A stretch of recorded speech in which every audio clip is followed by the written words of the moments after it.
Hey everybody! Today we're going to learn how to disable the SysMain service, formerly known as Superfetch, to stop 100% disk usage spikes on older hardware. While SysMain is designed to speed up app launches by preloading data into RAM, on older mechanical hard drives, it often causes aggressive disk thrashing that makes the system feel sluggish. First, press the Windows key plus R on your keyboard to open the Run dialog box.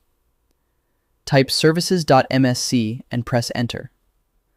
Once the Services window opens, scroll down alphabetically until you locate SysMain. Right-click on SysMain and select Stop. This will immediately halt the background disk activity for your current session.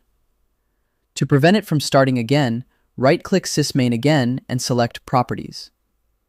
Find the Startup Type drop-down menu and change it from Automatic to Disabled. Click Apply and then click OK to save your changes. And that's it. Your old hard drive can finally breathe again. I hope this helps with your current and future projects. Thank you for watching.